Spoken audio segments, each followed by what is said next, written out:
I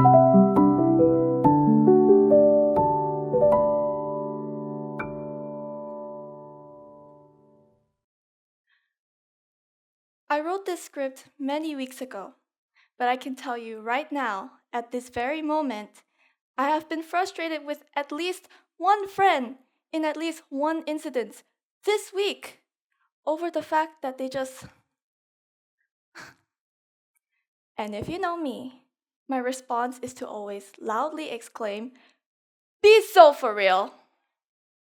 And for the adults, this has a similar reaction to, "Okay, now stop being dramatic." Now, I am done with this acting like the tiniest unwanted event is a fatal tragedy, and that's done with capital letters.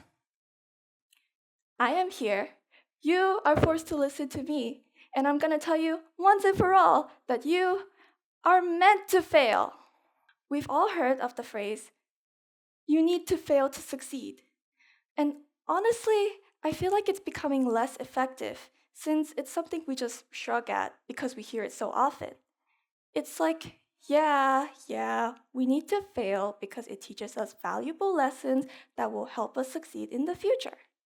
And that is absolutely correct, but if I elaborate, I'm afraid that's another talk. But sometimes it feels like the person next to me is doing everything perfectly and achieving the same results, if not better. And if that's you, congratulations, I'm jealous. Keep going. But do we really need to fail?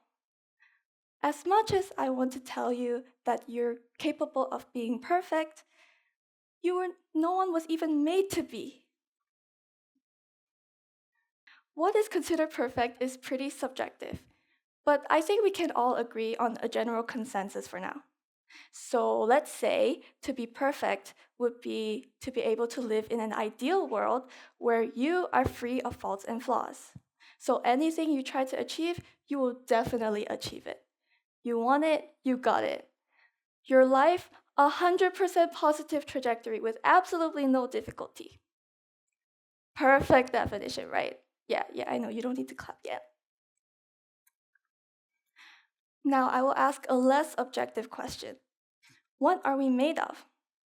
Atoms, cells, or something else entirely? Well, look at your hands. Look in the mirror. Look at someone else. This may not be your first thought, but you are looking at organs, which are part of organ systems that, when put together, make up our physical form. So, in a way, our biological systems are a huge component of what makes us, yet they are extremely flawed by design. A lot of us wear glasses. I, for one, am practically blind. And that's because, for some reason, our eyes have the ability to elongate or squish together such that light reflects off center.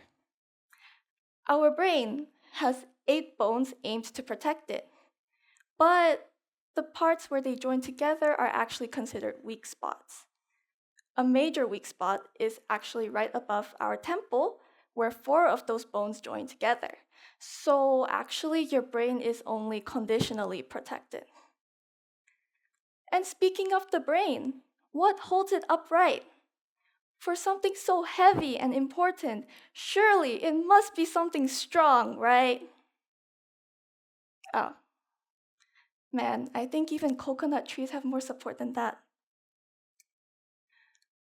Have our organs ever fixated on the things that weren't perfectly done and wanted to give up as a result?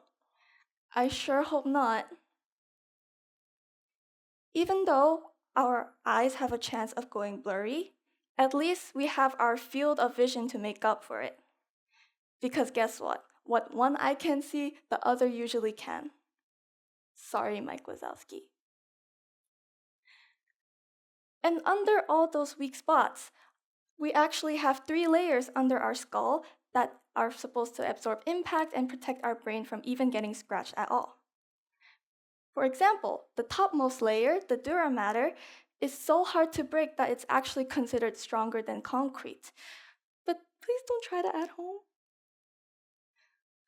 And though it's not perfect, Our spine is S-shaped and also has thicker vertebrae as it descends downwards, which means the weight of your heavy cranium is more evenly distributed along your spine and your spine is safer.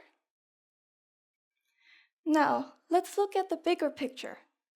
You are alive and functioning. We are all alive and functioning. There's at least one part of us that's screwed for sure, but ultimately, if our cells can adapt to its flaws, why can't you? Are you really gonna let some tiny organisms beat you in terms of resolve?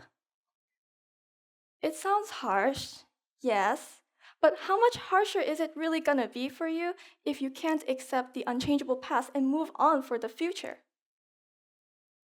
Wouldn't it be nice if we didn't see our one or even a few failures as something downright horrible? Yeah? Yeah? Then why do you invest so much brain cells and energy into being annoyingly nitpicky about yourself?